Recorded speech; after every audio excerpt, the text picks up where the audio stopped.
Hello and welcome to my series of conversations with men and women whose ideas, vision and philosophy shape and influence our contemporary world.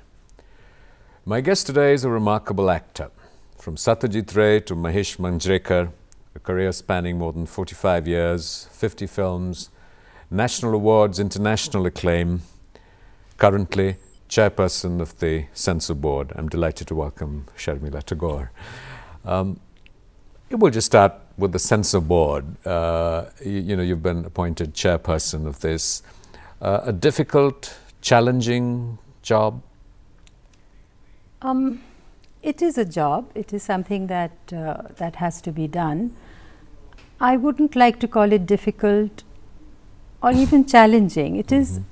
It's new for me. You head this organization. There is so much debate. People are find it difficult to sort of lock in a position on censorship. At one level, there is a recognition that there has to be some boundary, and yet. What are those boundaries? What is the motivation that might govern it? So how do you approach this philosophically, this notion of censorship?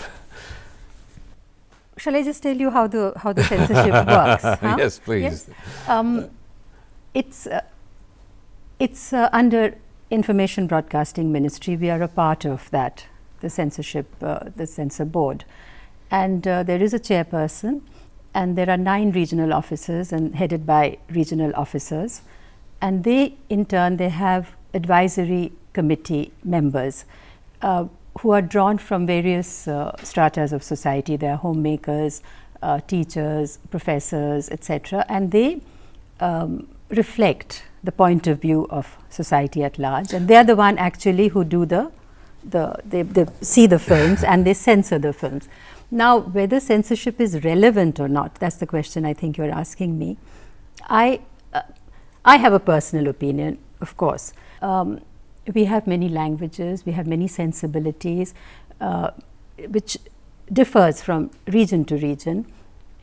And and also, in America, they have their own people doing the censorship work, and it's based on self-regulation and self-restraint.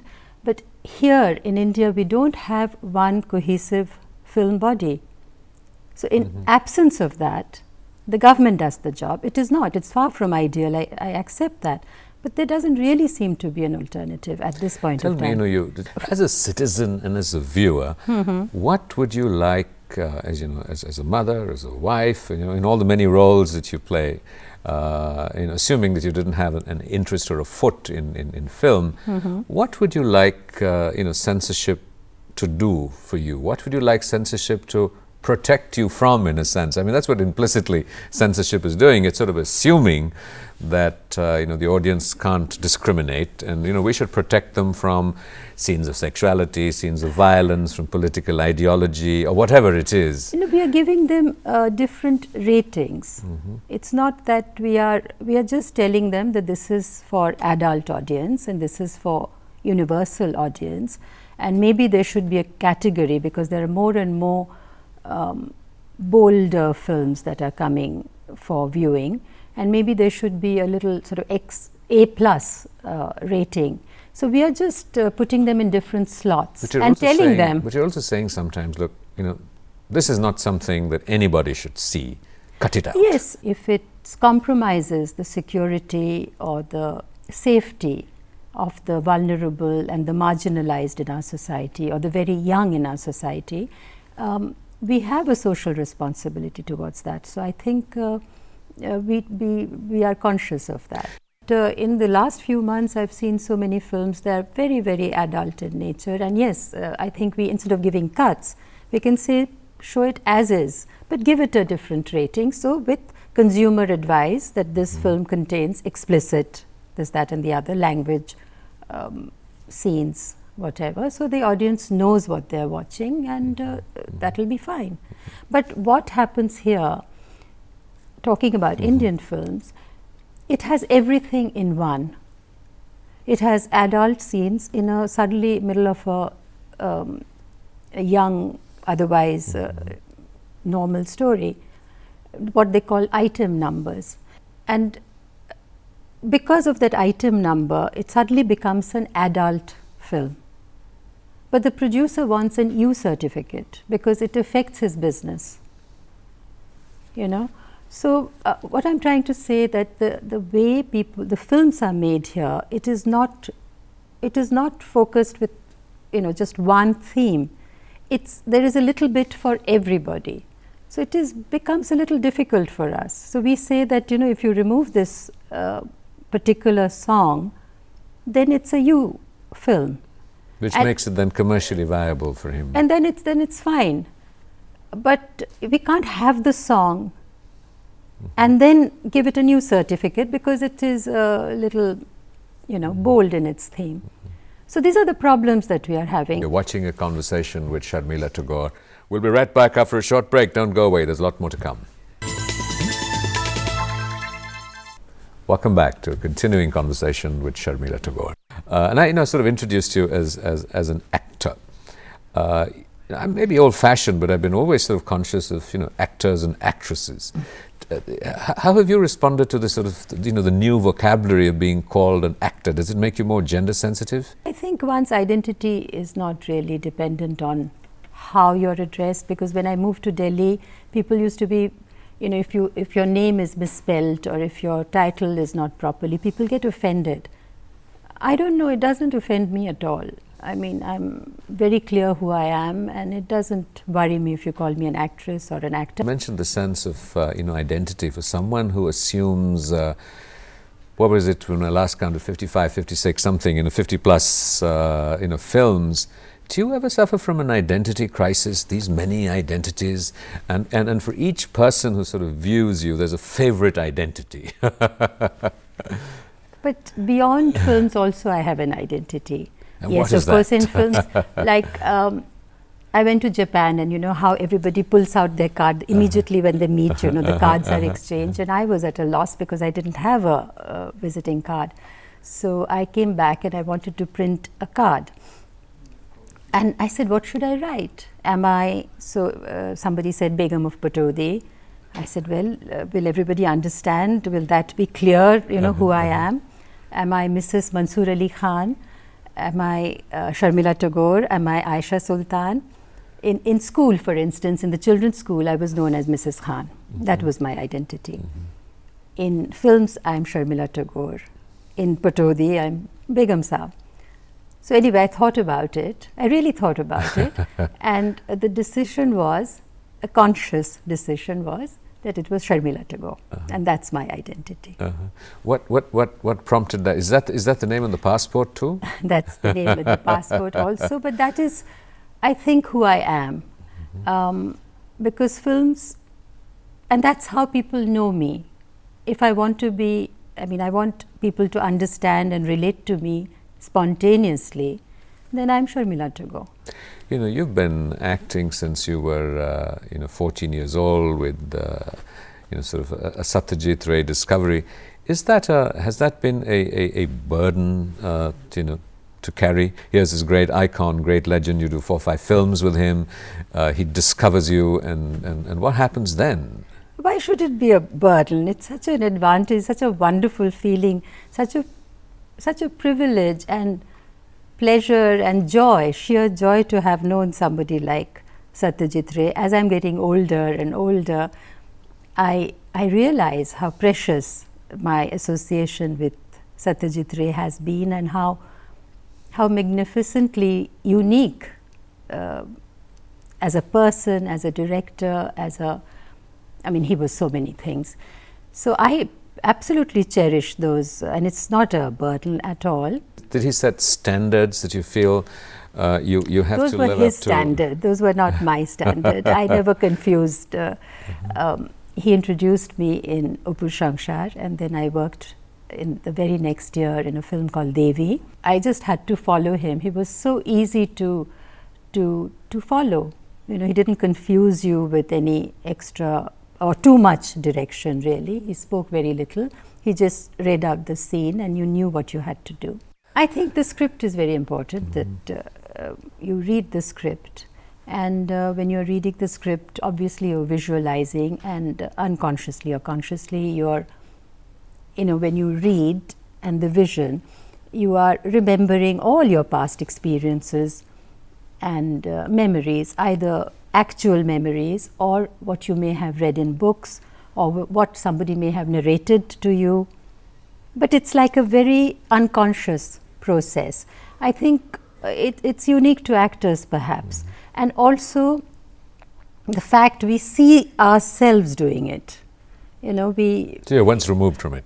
Once removed, and like for instance, I'm talking to you, I know exactly how I'm looking like, and I do my hands. It's like I can see myself doing everything. And so, when you're visualizing yourself doing that. So when you watch yourself, in a sense, you're seeing what you would look like on screen, whether it's a close-up or it's a long shot, this is how you're going to look. Sort of, yes, because when you are reading the script, you know what kind of a shot that is. It's a evening shot, and it's, at least in Maningda's scripts, it's very clear how the shot is going to. And even he had little sketches also next to the. So everything was so planned. So you could do that, and then if a director rehearses, like Meera Nair rehearsed, there were workshops. Then you start working with your director. The director tells you his or her vision, how he has conceptualized the character. Then you start fitting in, and then of course, till you are ready with that makeup, it's not quite real. And then, of course, for theatre actor is the stage, but for us, it's the actual shot. When is sort of the gratification from acting complete? For people in different creative professions, for someone it's when you've completed it, your job is done, then it's promotion, publicity, and that's someone else's headache. I've done my performance. The cameraman, the director says cut, and that's it. When is the process complete for you? When do you watch with trepidation when it's going to come on the screen? How the audience is going to watch it? You've done your bit, and that's it. Now let's move on. Well, let's say what is the best part of acting the best part is that from start sound to camera. I mean, that is the moment that I think all of us live for, because that is, when we become somebody else, and I mean, that's such an intimate moment between the camera and us. Unlike the stage, the bond is between the audience and yourself. Whereas in film, that is the special moment for me. Yeah. After that, watching the film with the audience is very scary, because they might just rubbish it in 1 second. Has it happened ever? I don't know. I probably don't remember. Memory being retentive, I won't remember all that. But so then there are different processes. But the marketing process, I get a little. It's not, but it's so necessary. Now, I think marketing is more important than the film. Don't you think? Indeed. Like the previous Pope said, that if you've not been on television, then you haven't lived, or you don't exist, or something like that. Does it bother you sometimes that things you were not happy with are frozen in time and keep coming back on television, and you don't want to see it, and you don't want anyone else to see it? Like Paul Newman apparently apologized. There was a billboard, it says Paul Newman and family apologizes for what you were subjected to last night. Yeah, what happens when you walk in when you walk in home and you're at a hotel or something, and this awful thing is going on that you don't really want to see? It used to happen. I used to react like that when it was, closer at the time. Now there is a distance, and like I said, when I see it, I feel at that time I was going out with Tiger, and that was the time I was expecting Saif, and that was the time I was doing this. So I'm seeing something else in that. So it doesn't really, and perhaps I don't take myself so seriously. I take my work. And my life is in front of, like I said, from the age of 13, I've been working, so it's all recorded, and let others decide who I am, what I am. If this film is bad, why do I have to be so critical about myself, or, admire myself? I'm still living my life, and there's a tomorrow, and you know. So I'm not very involved with myself, or don't judge myself too harshly. You're watching a conversation with Sharmila Tagore. We'll be right back after a short break. Don't go away, there's a lot more to come. Welcome back to a continuing conversation with Sharmila Tagore. You know, sort of actresses are, from the outside, perceived to have very, turbulent, difficult lives because they tend to be very sensitive and, very emotional. And the anchor in their lives becomes, extremely important. So in what ways has he played a role in anchoring you? And am I right in assuming that, that there is that kind of chaos and turbulence that anybody Yes. who's in the acting profession inevitably experiences? I think so. At least I remember coming back home at night when my family was asleep, and I had this need to wake up the children and talk to them and to feel that they were real. And I always felt that I couldn't be completely a career person. I wanted a family. I wanted a husband, I wanted children, I wanted a family. And there was a question of timing, because you don't want to start a family when you're at you want to do everything, and that's when it was happening. So when I wanted to get married, I got a lot of advice, and everybody says, but how can you are, things are happening to you. If you get married, then you won't be successful anymore. But I said, no, I mean, this is the time. I need to get married now. And the same way, when I felt I need to have children now. So yes, there was this inbuilt, there was something, a voice inside me saying that this is what's going to make you happy. And I've always heard that voice, because that is who I probably, that's the real me. And yes, I needed that. And like sometimes when I go to work, when Sabah and Soha were very small, I taught them to say, get 10 on 10. So they will, every time I went to work, they would say, get 10 on 10. And I'll feel very inspired. So yes, you need to come back to a calm home, and Tiger was that. And then all our friends they were not from the film world, except Tanuja, who was a friend who had gone to school in Lausanne with Tiger's sisters. So she was a kind of a family friend. Other than that, we didn't have any other film friend. Later, now I have lots, but then at that age, so there were more cricketer friends and Bombay gym friends. So it was a different conversation, different pressures. So it was very relaxing for me to come home to. I didn't want to just carry on with my film life at home. It's interesting you described it as work. Did you really feel it was work, or was it just sort of a passion? And maybe I'm just being romantic, but sort of. It was that, but I think I needed both. I didn't want to get too carried away with my passion, or perhaps I could see, when you're inside, you can see the craft, and it's like any other world. There is the ugly side is maybe too strong a word, but there is the real side of everything.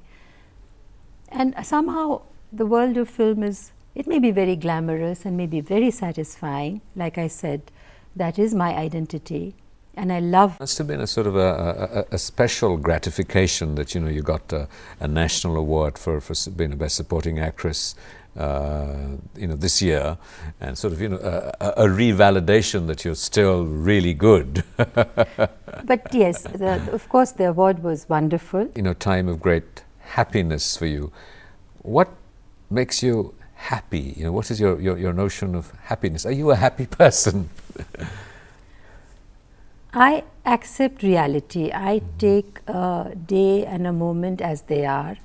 I see myself and I know what I'm looking like. I hear, what you're saying.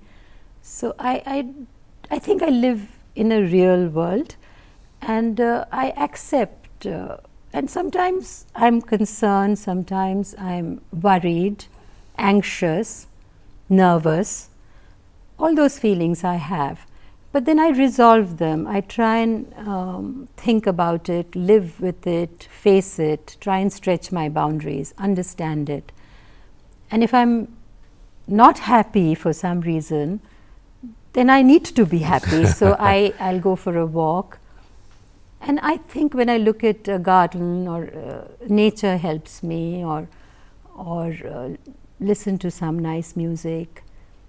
I mean, you can't have everything. You can't go for a walk, for instance, sometimes. So you create your own, or you think about a garden if you can't go to a garden. Whatever that makes you happy, even if you think about it, or people that, or moments that you have, it takes away what is sort of, your notion of happiness? You're talking about, techniques to, to handle, life. When I'm breathing normally, when I'm just, relaxed and just being, and like I just feel like sometimes when I get up very early, everybody gets up a little later, and I've got a little patch of small garden, and I sit inside and I look at it and I feel like nothing. I mean, I'm not really thinking, and then suddenly the thought comes that I'm feeling so happy. I'm so grateful that, there's a little nest. We've got a little Erica palm, of all things, and this bulbul has made a nest in it. Can you imagine? I mean, what a stupid place to make a nest. So the bulbul comes and feeds those little babies there. So I watch that and I feel very happy doing that, So I know that this is going to be very transient, and then maybe I'll scream at the servant, or I'll do something, or I'll lose that moment. But it happens now and then, and when it happens, then I cherish it and I enjoy it. So are you sad about this transitoriness? It's transient. No. Like I said, I accept it. It happens because we are complicated people. I don't think we are simple people. We need too many things. Our needs are very complicated, and the more we want, we are creating more pressure on ourselves. So just sort of connecting this to the popular perception of difficulties that actors, and I mean actresses too, seem to have in their lives, because they're perceived as being more sensitive to most people. They're coping with different levels of reality. I'm just interested in what that does. Is there a human cost to doing what you do, to being who you are?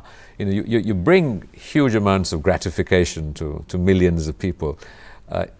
Is there a cost, and what are the rewards of that? There is a price tag to everything. And constantly you're weighing things, and you choose the lesser pain. And anything, I mean, you're taking, it's a division of 24 hours. I mean, often there'll be shooting when, say, SAF's sports day, and either I'll be late or I won't be able to go, or if I went, then I'll have a very angry or a frustrated producer. So you're choosing all the time, and you're trying to balance, and sometimes, it's right, sometimes it's wrong. With an adult relationship, memory being retentive, you can make up. With children, you have to be there, otherwise there is a gap, and then that moment is gone and you've lost out, you don't know each other. Is there a spiritual framework, or a dimension, or a God, or a formal philosophy that drives you and you turn to when your own reasoning and logic can't find the answers? Yes, I do believe in an entity. I do believe in God, but I mean, it's very formless, and it's just within me. I don't believe in any organized religion. So is this a God that sort of will look after you, and so all will be well? Yes, again, I don't really ask for anything, but even just the thought of just thinking about that entity, I gain a lot of strength from that. Just going within myself, really. We constantly sort of read about actors and actresses, more so in a sense, just fearful of growing old. So far, you've handled it so marvelously, and you're acting and you're active, and you're no longer sort of wanting to run around trees. You're just being someone your age and your maturity. And then you hear stories of people sort of becoming schizophrenic, hiding, not wanting to be seen, and the whole fear of not confronting, the reality of where they are. Well, I take one day at a time, and so far I'm okay. I mean, yes, of course, I've seen people get old, but there again, I think, of course, Alzheimer's is something else, or some kind of a disease is something else, where if you have a stroke and your brain stops functioning for some reason, then you're no longer the same person. But otherwise, I think our attitude is our own. We can't control anything else except how we will respond to that situation. If there is resentment, the old age is going to happen whether you like it or not. But if I'm going to resent and then feel jealous of the younger people or something, then I'm just queering the pitch instead of being, welcoming the younger person, learning from them, or, not competing with them is what. So I think that would be the attitude to have. Do you fear death at all? It's unknown. It's something I haven't, and I like to be very well planned. If I'm going anywhere, I want to know what the temperature should be, what should I pack. So for me, yes, it's completely unknown. But again, it happens to people go, and do you think of an afterlife? No, I don't know. I really don't know. I haven't thought about it. Sometimes it makes sense, and sometimes I feel that death is that's it. If you had another shot at it, would you be an actress again? Yes. I'm things have become very clear, and I know how much I enjoy. Earlier, there was a phase when one kind of apologized that, I'm an actress, it's, I'm sorry, and I'm making a lot of money, there was a phase. But no, I'm very happy that I was in this profession, I am in this profession, and the pain, the pleasure, the success, the frustration, I wouldn't want anything changed. I love it. Thank you very much indeed. This has been a great privilege and a great pleasure. Thank you very much. Thank you.